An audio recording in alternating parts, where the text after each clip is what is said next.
Okay. So Maggie, do you want to tell us a little bit about why we're here today? Sure, I'm Maggie Buckley, and I am the co-founder of Transforming Care. And we, a group of us, formed this organization in 2016. Then, of course, we had a very long pause during the pandemic. But we are parents of people with disabilities, people who used to work in the field, and friends who are interested in supporting us. And we really formed the organization to help people thrive in their homes and their communities, and to really push the idea of inclusion and people working together. Okay, thank you very much. You're welcome. I'm your moderator today, Mike Rogers, from Arise, Western New York. And we are recording, everyone. So that means your voice will be recorded. If you don't want your picture on, you can keep your picture off or turn it on, your camera. But your voice will be recorded. And you see got it there. When you hit got it, that means you're consenting to being recorded.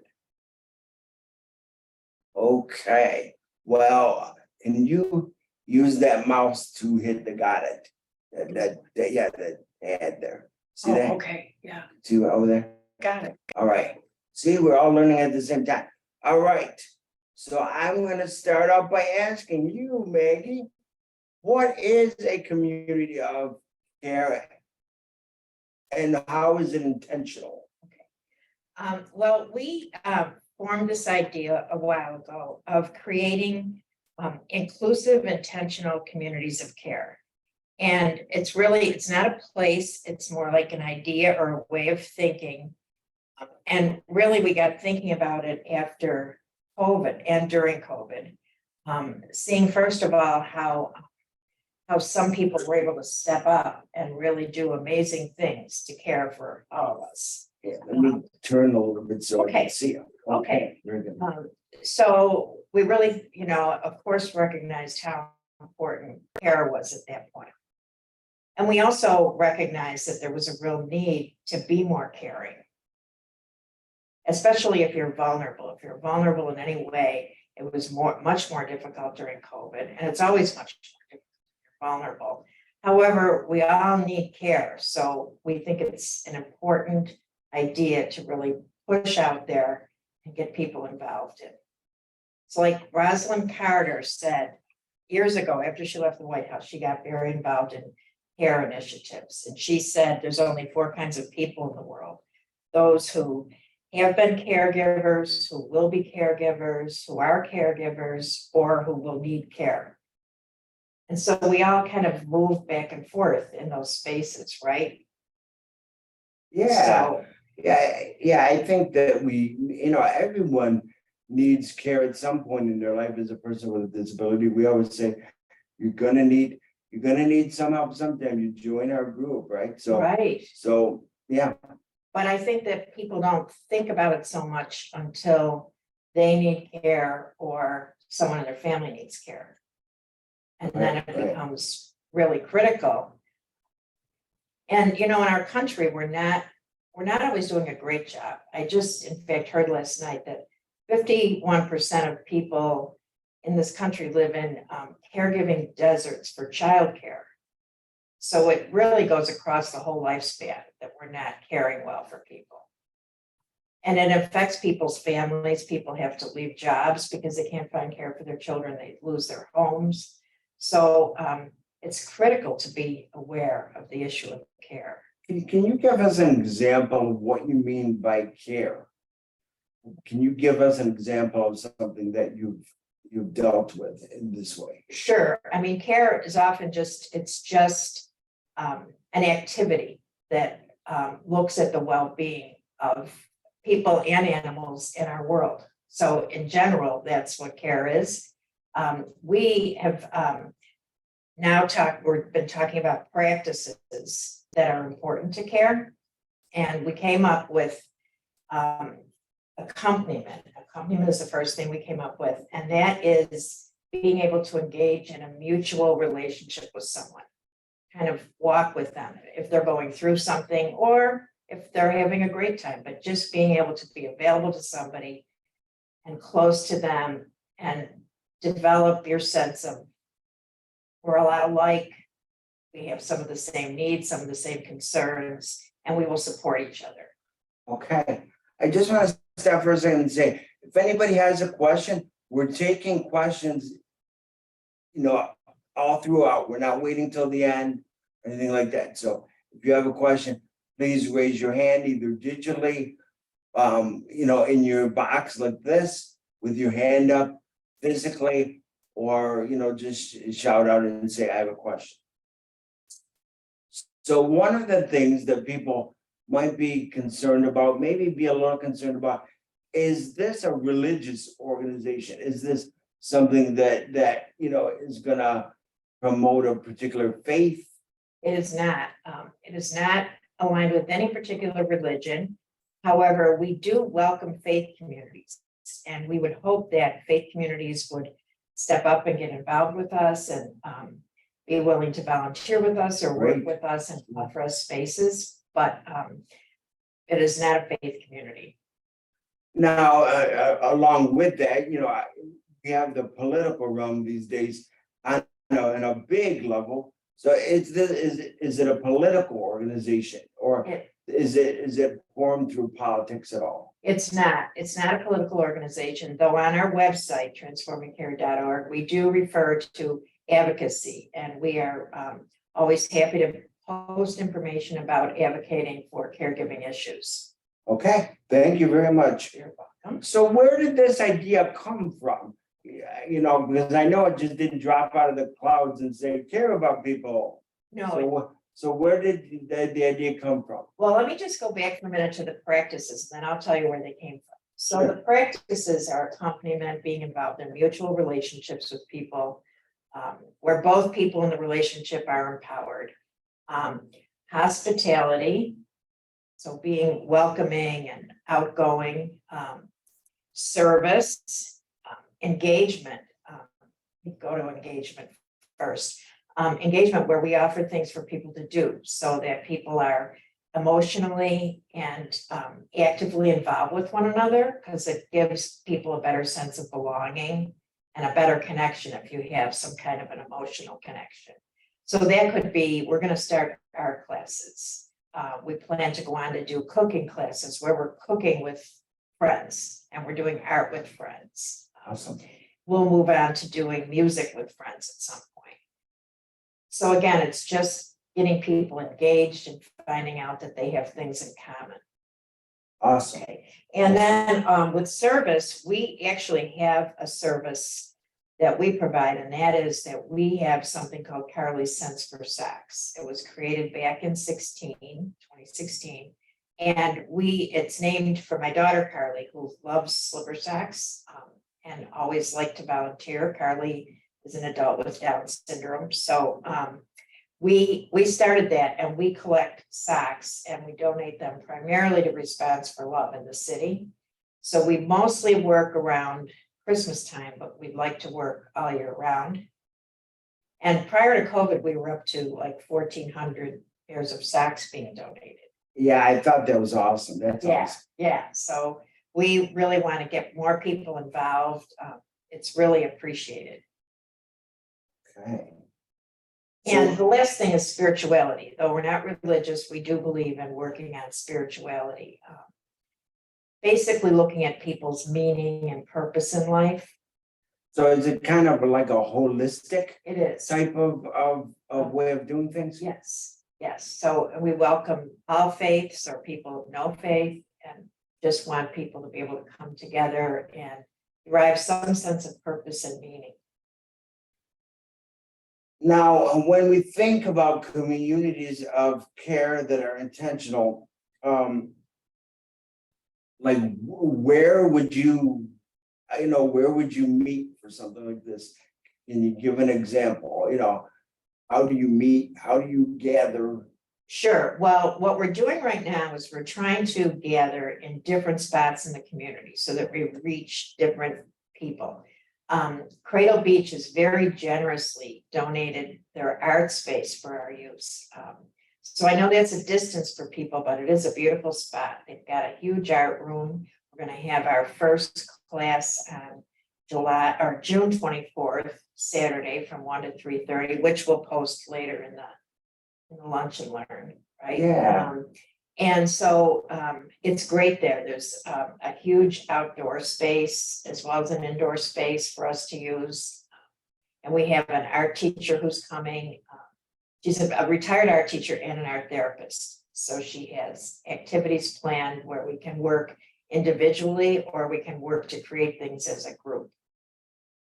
Very, very cool. And then in July, we're going to be doing we have soup and salad Saturdays, but for summer, we're going with salad Saturdays, and we're going to be meeting at Gigi's Playhouse in Kenmore, another space that was offered to us by Gigi's Playhouse. So we can have people gather there and have food and have good discussion and conversation about this whole process of creating a caring community. Now, you were talking earlier about different aspects of an intentional community of care. Can you go a little bit more into that? You know, you were explaining a little bit, but can you go into into the structure and how that would benefit people in our society? Sure. So I have to say that this idea came about when we formed Transforming Care. We had the idea that we really wanted to bring a l'Arche to Buffalo. And l'Arche is an international community where people with and without disabilities live together. It's been around for a long time, over 50 years. It's not really well known. There are communities in the United States scattered across the country, and there's also communities worldwide. So we've been actively involved with l'Arche. I have visited communities, have read tons about communities, and so we were looking at what is it about these communities that is so engaging? If you visit one, you feel immediately at home. The people who live there seem to be flourishing and thriving. And again, it's people with and without disabilities sharing a space. Usually it's just a small private home that they share. So we looked at it and thought, practices that I just mentioned is what's going on there. It's accompaniment, it's hospitality, radical kinship. We're treating people like our family. They don't have to be our biological relatives to treat people like our family. They're providing service at times to the community. So all those things coming together, we thought we don't have to have a place to do that, or we have to have a place, but not someplace where people live. It's an idea, it's a way of life, it's a way of behaving that we can bring to the community. Now, oftentimes with people with disabilities, I'm ad-libbing a little here. Yeah. Oftentimes, the services and things for people with disabilities are very squared off and structured. We only have this available for people because an agency or a service organization has it. It's just for people in the disability community. How is this different? Well, this is different because we always want to have people with and without disabilities together. And whether it's children or adults, we want everyone together. Okay, so that makes it different. And one of the things that we also looked at, there's a relatively new book out called The Good Life. And it's based on research out of Boston, out of Harvard, but it's research that's gone on for over 100 years. And what the researchers have been looking at is what makes people happy. But they don't mean happy in just a fun-loving kind of way. It means how are people experiencing well-being and how are they thriving? And what they found over 100 years, and this was not only interviewing the same people throughout their lifespan and then their kids going on and on for all these years, they have also looked at measures of health. And so what they found is what people are happy about is being in relationship. It's not money, it's not necessarily success, it's being in relationship. And that means everybody. Not just people with disabilities or not just people without disabilities, it's for everyone. That's the key factor in life. And that's what we want to open up to people. We want to focus on things that are for everyone, and relationship is for everybody. Now that brings me, that gives me a thought as far as when you gather in these communities, what about resources? Are resources pool, like you were talking about art program, are there fees? How do you gather, and foster that, interdependence? Well, right now, we were very generously given a grant by the Tower Foundation. So we have some money in the grant that's supporting our art program at this time. We will continue to look for more funding. We are not charging people to attend right now. Awesome. At some point, we're going to have to increase our donation base or charge a minimal amount, but we're hoping really to just offer this to people. So, because I know that art can be a luxury for people. But so far, we've got some very generous people giving us space and giving us materials. No, that's awesome. Another thing that comes to mind for me is that being a person with a disability, there's always a question of how can I put this, of something being so regimented that only the disability community can benefit from it, can grow from it. How do these intentional communities flourish, and what benefit does it have to the society? What do we get out of coming together and supporting each other like this? Well, the benefit is, first of all, relationship. That's so important. It's learning about other people and seeing that we're all in this life together. And life, as we all know it, whether you have a disability or not, can be really hard at times. And one of the things, again, learned from this study is that relationships are protective for people. They protect our minds and our bodies.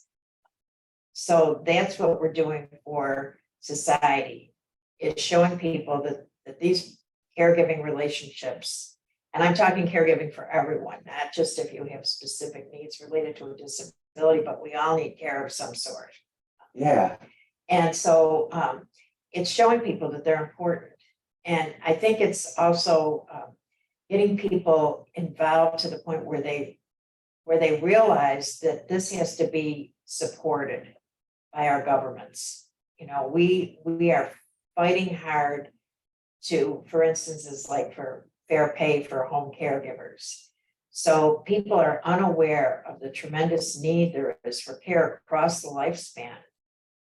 And I think if people spend more time in situations like we're promoting, they will see that there's a great need and that people can actually impact that. We can make a change. We can make sure that people are cared for. Now we talk about caring for each other. Oftentimes, our society sees people with disabilities as just kind of taking. We take, we take resources. How does this show a different way of living, and of co-living? What it shows, Mike, is that we all learn from each other. So people with disabilities are not just taking, they're giving. And so often people will say, and this is a sign of radical kinship, when someone can say, I went into a situation thinking I would offer help, but I was the one who helped, who got the help. I got the help because I learned something from this person's attitude or what they've been through and survived. Now, can you give an example? Because you said you been around these kind of living situations. Can you give an example, of course, without names, of course, but can you give an example of where you've seen that? Yes, I have seen it. We've been to a few different Larshes. And one in Washington DC, we've been to Jacksonville, Florida, we've been to the L'Arche in Canada, right over in Hamilton and in Erie, PA. And the people who live there without disabilities will always say that they've just gained so much more and learned so much about life living there with people who need care. And that they feel very differently about people with differences or people that need assistance than they did before they got to L'Arche. And it's and you can see it in the interactions. It's a very different kind of interaction than a place where with typically paid staff. People are truly in mutual relationship with each other. They cook together, they plan together, they celebrate together, and every meal sort of takes on this celebration. And there's a sense of hospitality that's really amazing. When we went to the L'Arche in Washington, we went for a program there, and I contacted them to say we were coming, and they said, well, you'll stay with us then. So we stayed in one of the L'Arche houses. Myself and my daughter and a friend of ours stayed there. And that's how they reach out to people constantly. So it's kind of communal in a way. Right. So that gets me thinking, because traditionally, when we think about services, it's very difficult to build relationships because there's the barrier of keeping people safe, keeping them safe from abuse, making sure that the person has a good background in some state situations. How do you build friendships and build those relationships? How is this different?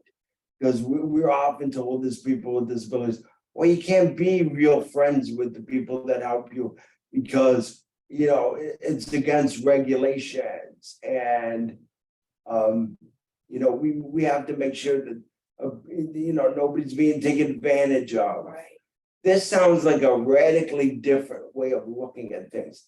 Can you talk to that a little bit? Well, sure, it is and it isn't, because of course L'Arche still is mandated to follow the rules that other care organizations have. So people that live in L'Arche, people without disabilities that live there, would go through the same background checks and meet all the same requirements that Medicaid has of people who are working in the field.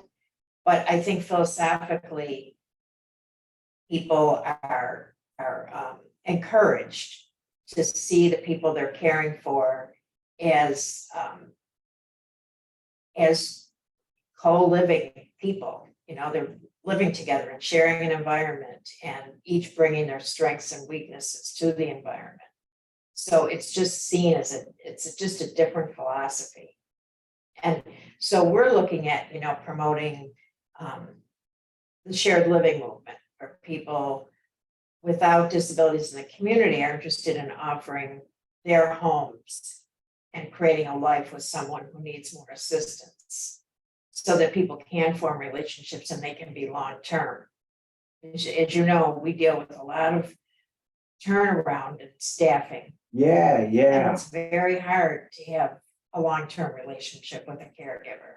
Sure. Yeah. And yeah, there's so much turnaround. That brings me to a thought too.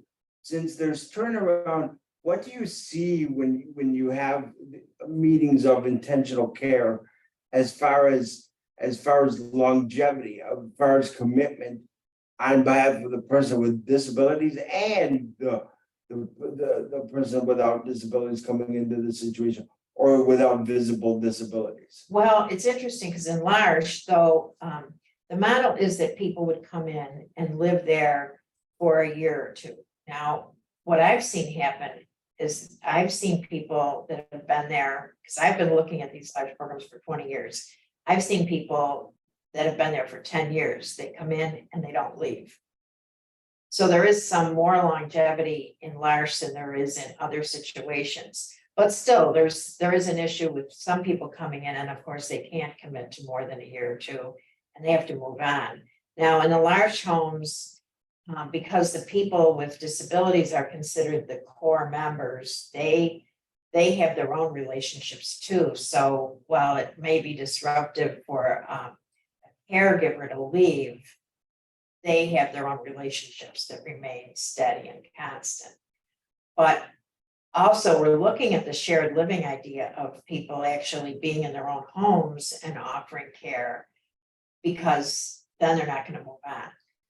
Yeah, I think that that's an awesome idea, and I know I was just gonna say I'm gonna be a moderator, but this has become more of a conversation. And Yeah. I have to say that I was against this idea in a big way. I said, no, this is terrible.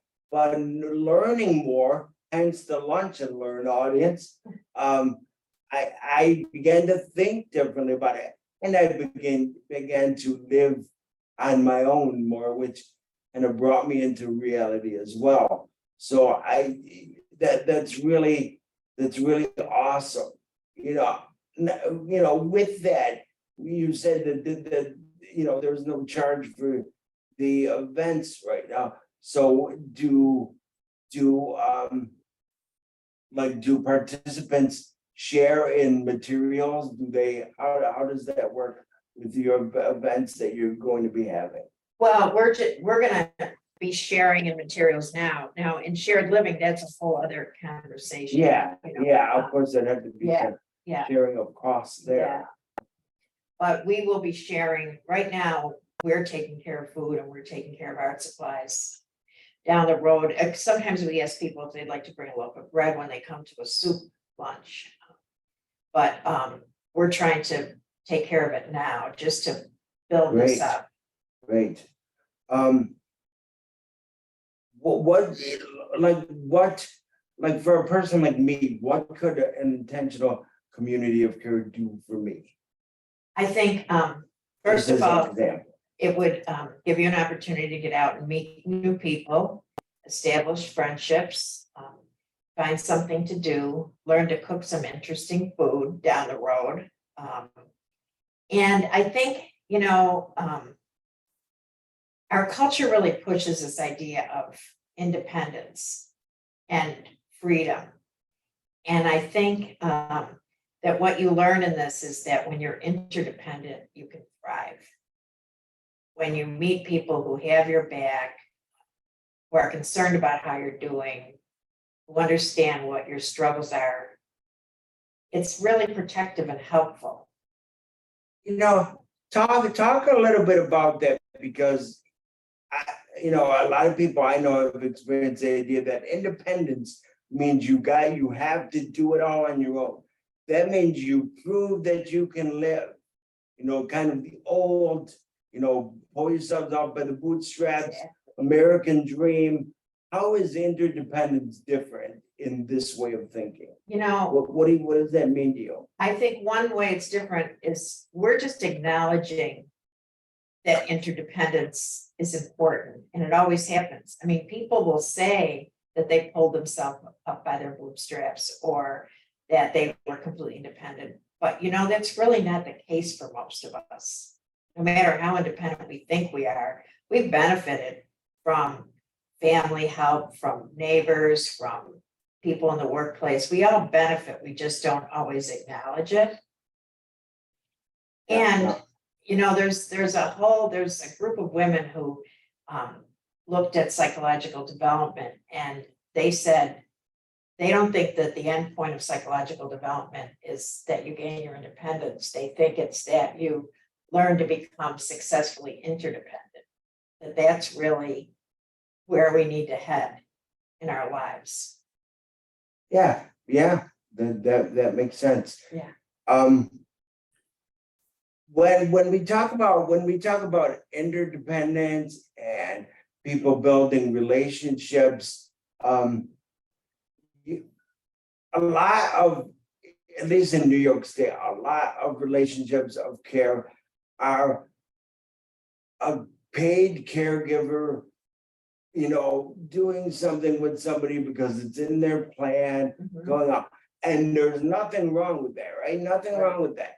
But how is interdependent intentional living different than that? Well, I think, again, it's relationship based, so it's based on really knowing another person, really appreciating what's important to them, what they value, what they want to do, and responding to it.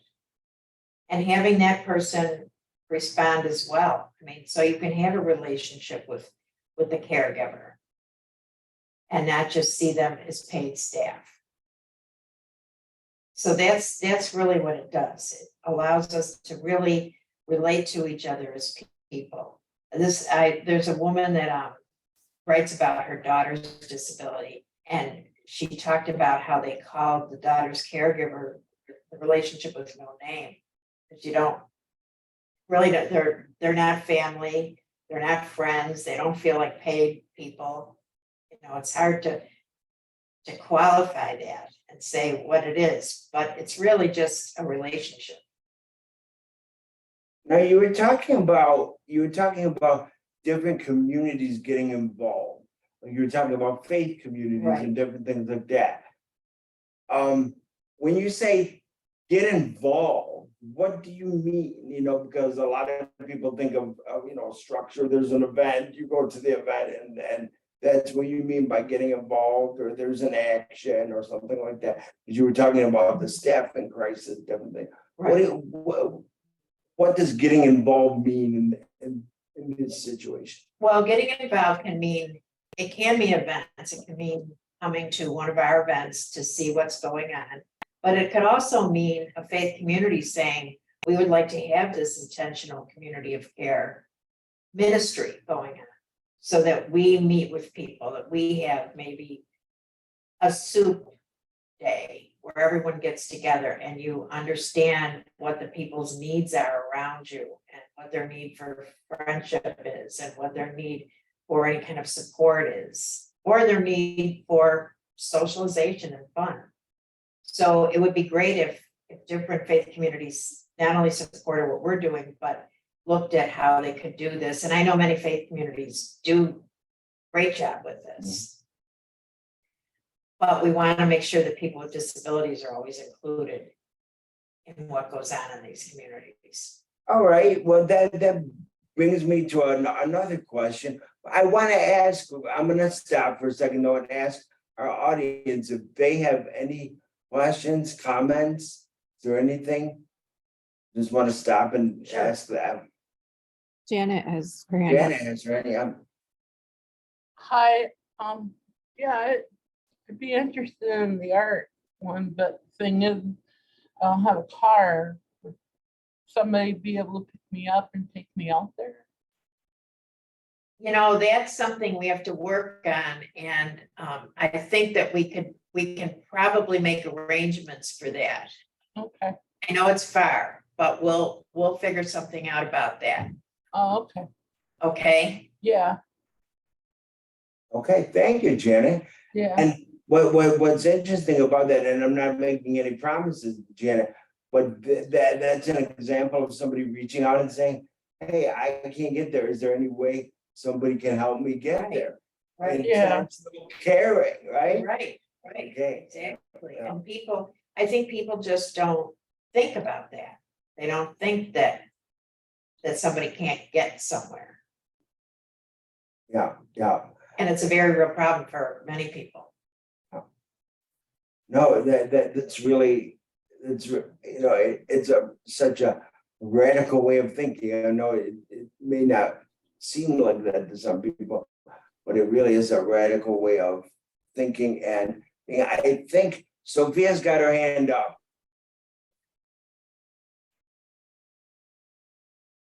I guess I was muted. Sorry about that.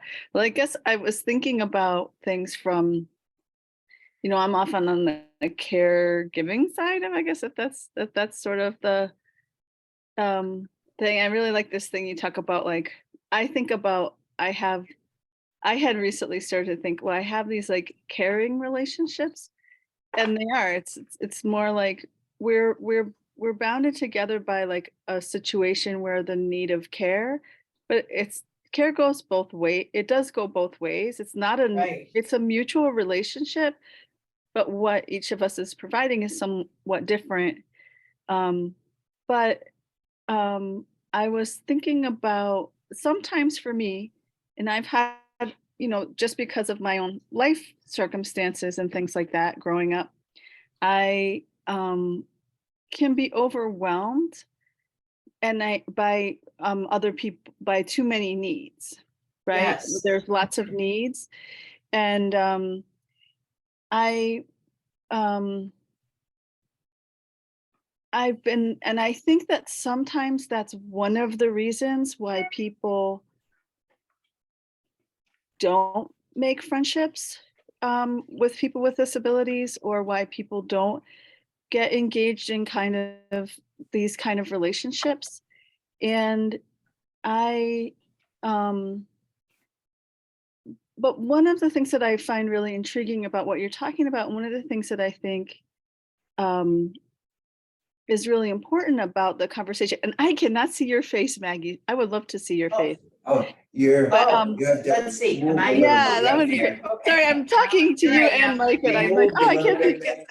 man. Chair Is was sliding. yes, it does slide. Is connection and community. So when we have a thing called circles of support, and when they are an actual community of people around someone, when it's not just one person or a couple people, but the circle itself is a community itself, then you're sharing together. And Yes. that's a really different situation from feeling like it's never true that you're the only person that people call. But if you feel that way and you don't have that connection, not only to the person maybe with a disability, but that person back to you, and then the connection with other people who also care, and that you're all caring for one another. So I think that part of it is really important. I think we get in our world for some reason right now, I know there's a lot of asks, and there's a lot of I think a lot of people feel very busy. And the idea of but I guess what I'm trying to say is that I believe that some of that is counterbalanced when you actually have community, and when you actually have community with other people, so that you're not alone it's not a singular kind of relationship. And that then it becomes lighter. It doesn't become so heavy. And then Janet, like, asking for a ride, it doesn't just have to be me going, dang, I wish I could get the ride, because Yeah. because I love Janet, and I love, she's an amazing artist, and I would love to see her be part of that. But it becomes like more of us being able to do that. And when that happens, um, it's not just giving, you're receiving as well, and you get to be a part of things. But I just find that that's sort of like just from my long time being in community with people, and kind of looking at this issue of our caring community, and how do we care for everybody in the Mhm. our for everyone, and um my mentors have been people with disabilities, and that's why I'm a part, not because of what it's be the opportunity to give something, but it's a lot the opportunity to receive something, and to be in reality, which is that we all need assistance. We all do at some point, and it's all different, and everybody has something to offer. And when we're in it together, it's a lot less overwhelming than when we're in it by ourselves. I think you make an excellent point, Sophia. And I do believe that people often are afraid to get into even the caregiving field because they feel overwhelmed by it, or they recognize that they can't, they feel like they're a lifeline for someone and they get scared by it, I Mhm. think. And so the idea of having a supportive network around you is so important. There's somebody you can call. I know when my daughter's in self-direction, but she lives with us, but when we first started self-direction, we had a big circle of support. And it was just great to have people witnessing what Carly was going through and what her life was like and what happened every day with her. And just knowing that people were sensitive to what was going on was, it was really important. And she loved it. We always did dinners, and then COVID happened and we haven't even gotten back from that yet. But in contrast, when I was young, my father had a stroke and my mother and I cared for him until he passed away. And it was very isolating and nobody really knew what we were doing. I mean, they just didn't know, we just did it. And it was scary sometimes. Yeah, so it's such a different, I think that it's having had that circle experience, I think, and I think, I don't know, Mike, how you feel about this, like in self-advocacy, because it's not just people without disabilities supporting people with disabilities, it's also people with disabilities supporting people without disabilities and other people with disabilities as well. Like it's Right. a community, it's a circle, Right, since we're having a conversation here, it seems, what this has me thinking about is just the old wise tales about, certain people are supposed to do certain things. Oh, we don't do that type of thing. Right. I think, we've been so systemized and compartmentalized that we look at people as a role instead of as a community. I remember, I'll just say this and then we'll keep talking. But I remember when my grandmother was getting older, we had stopped meeting every week for dinner. Well, that was a thing that the relatives would meet for dinner. Right. And then one day she said, yeah, well, I can't remember the exact words, this was years ago, but she said something to the effect of, what, you don't wanna come see me? What happened to us getting together like we usually do? And she Yeah. kind of called the family out on not doing what we regularly did to keep the community going per se. And then the family started meeting again. And that's the old saying, the matriarchs and patriarchs Yeah. keeping things going. And I think this is the same kind of thinking, to build a community, you actually have to be a community, Right. and not just, well, this is my lot in life. Maybe I'll jump over every once in a while and make sure that you're all right. We've become very, very self-focused, which in some ways is good, but in some ways that can have a negative effect. It really So I can. like the way this kind of tips that on its back kind of and says, what about another way of thinking? Yeah, and again, in that study that I talked about earlier about relationships being the thing that help people to be happy and thrive, they talk about the really important idea of freedom comes from paying attention to things and responding and making little small sacrifices for people pretty frequently. And that's where freedom and good feelings come from. And I thought that was interesting because we don't always think that way. I think we think No. that freedom will come from putting up boundaries and not getting involved with people. A lot of people say to me, and I'm not patting myself on the back because I got a lot of work to do with myself, but they'll say to me, wow, you seem to want to do a lot of things for people. And I'm like, well, isn't that what life is all about? You know, and they say, oh, that's really interesting. We don't see that a lot. And I'm like, we all breathe in, we breathe out, we have blood running through our veins. If we can't help each other out something, what are we here for? Just to be like robots? Yeah. You know? I know. A few weeks ago, or maybe more, Marie Malinowski was doing something with her church, and we went. It was a movie night where they were talking about community, and they showed The Blind Side, that movie from years ago about the football player who was raised by the family who took him in. And I had seen it years ago, but when I saw it this time, I was so struck by, in the movie, the moment that this mom decided to, she needed to do something, and she saw this young man walking at night, and they stopped to ask, she was with her family, they asked him if he needed a ride, and he said no, he was just going like across the campus of the school they attended. And she knew in that moment that the building he was going to was not really open, and he probably didn't have anywhere to go. And she had him get in the car and she took him home. And I know that we can't all do that all the time, but what struck me was she saw a need and she responded. She didn't stop and think, well, I don't know how, I think I have too much to do, or I don't know how this will impact me legally, or I'm not sure how my kids will feel about this. She just saw a need and she responded.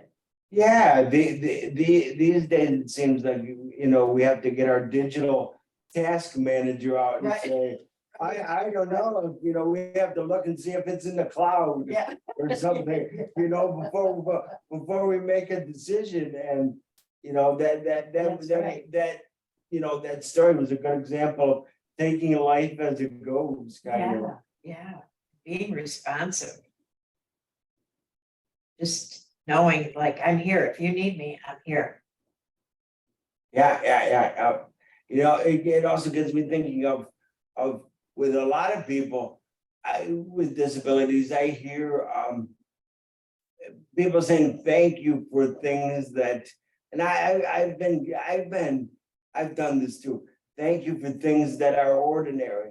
And I had somebody one time say, why are you thanking me all the time?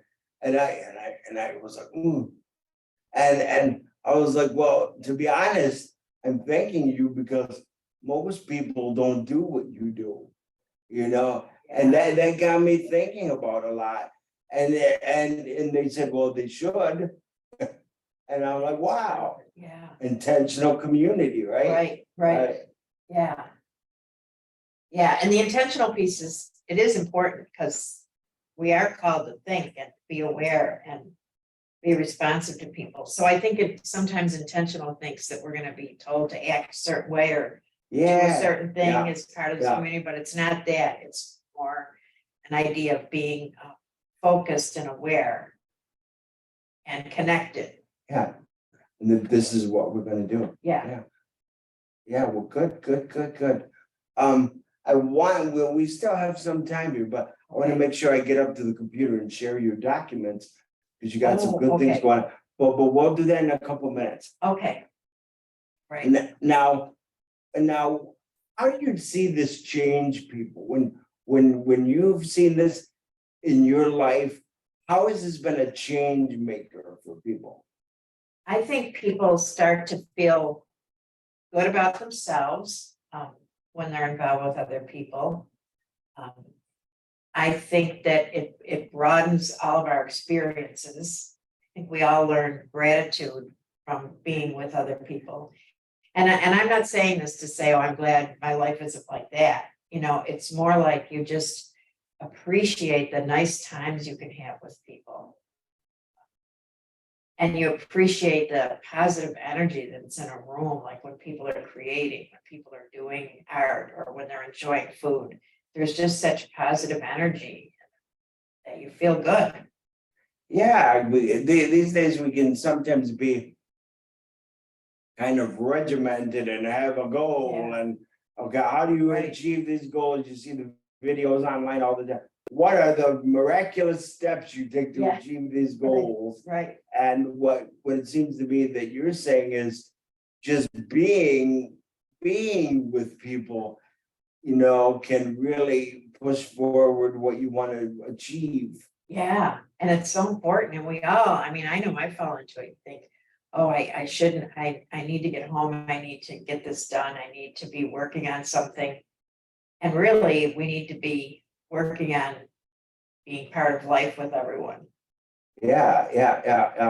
You know, it kind of convicts me a little bit in that I can be kind of, okay, I'm gonna put this on a calendar. It's gotta be in this color because I'll forget about it. Right, And you know, I still end up forgetting about it, but yeah, but no, you know, taking a step back and saying, what, taking stock in what you're saying is taking stock in what really matters. yeah. You know, Yeah. it was, I was talking with a woman the other day who actually happens to be part of this group, and, of doing the soup Saturday. She's a marvelous cook, and she's hosted us a few times in our planning, before we brought it out to the larger community.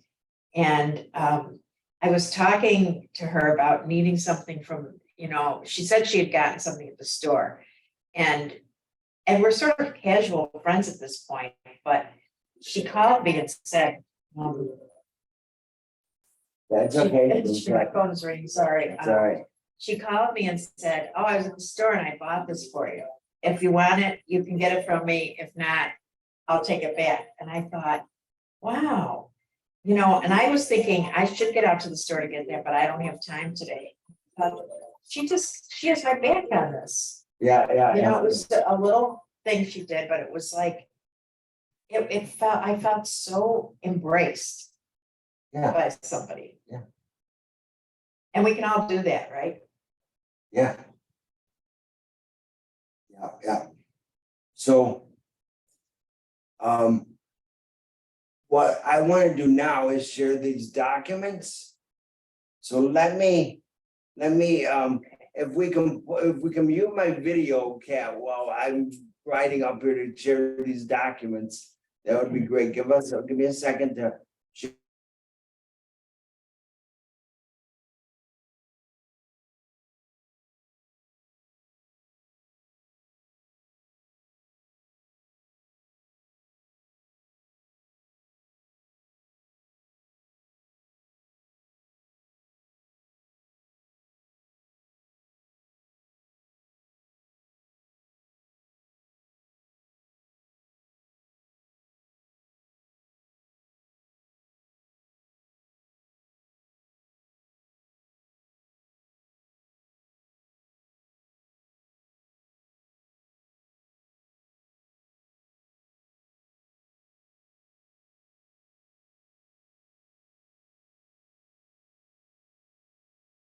Just give me a thumbs up when you want me to unmute.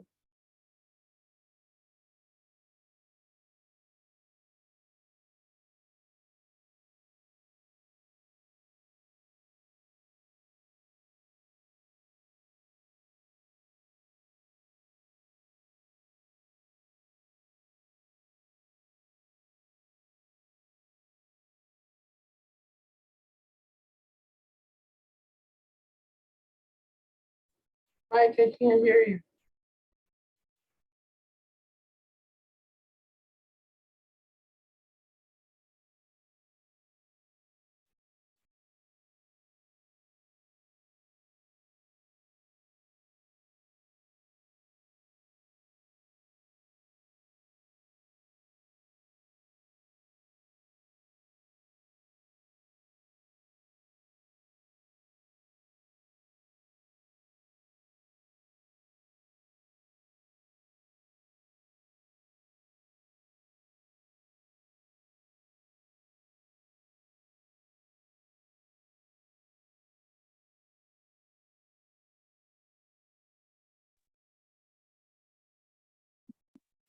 Just a second. Oh, boy, I don't want to do that. I want to stay muted.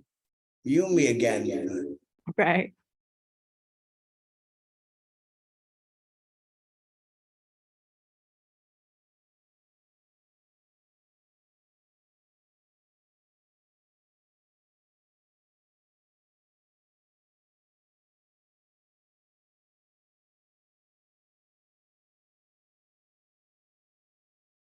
There we go.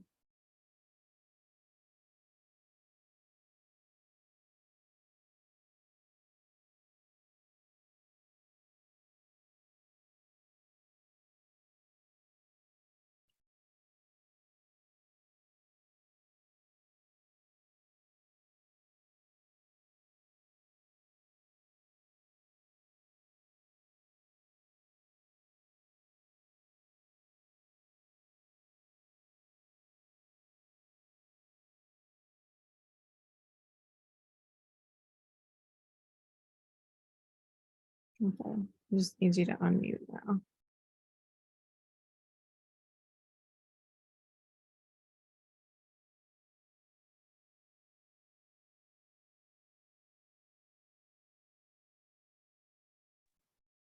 Okay, Okay, go again.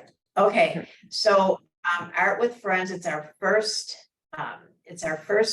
program that we're doing. Saturday, June 24th, from 1 to 2:30 p.m. at Cradle Beach Camp.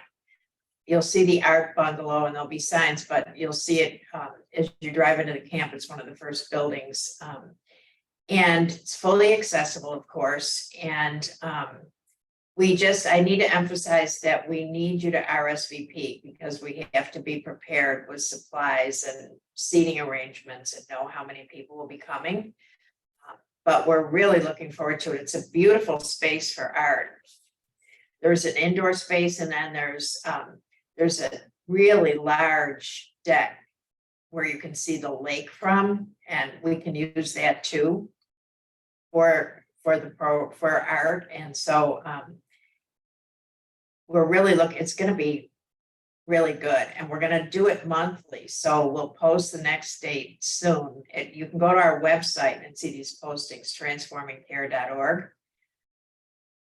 But and we'll send emails once we have people's contact information. We'll be letting you know through email also that we're doing it. Okay, But we welcome people. okay, that sounds great. And you can see on the screen that the information as well. I wanted to show that. And then. Let's see. I want to stop this and get the other document here. Let's see.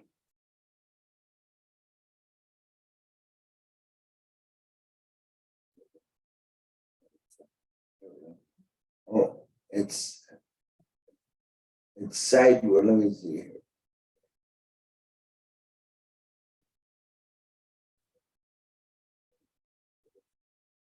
Right.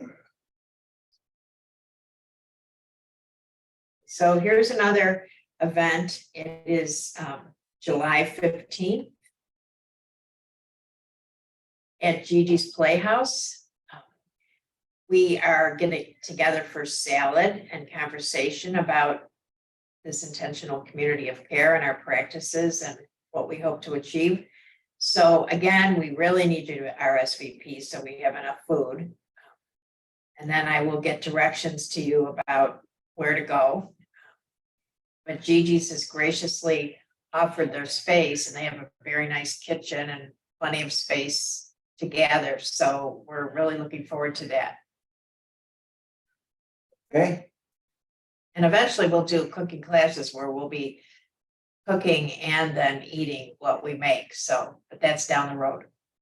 and we can share these flyers digitally as well. So we'll make sure that these are shared and the people get them.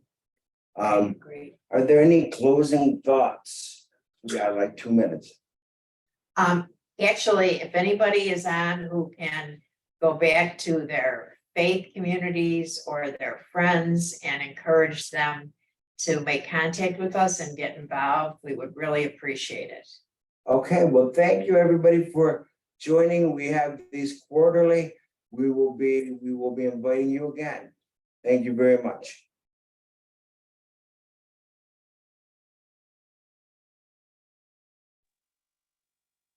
Thank you for the time.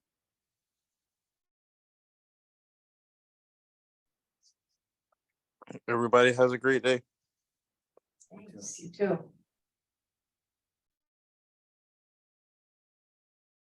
Okay, So. all right, well, thank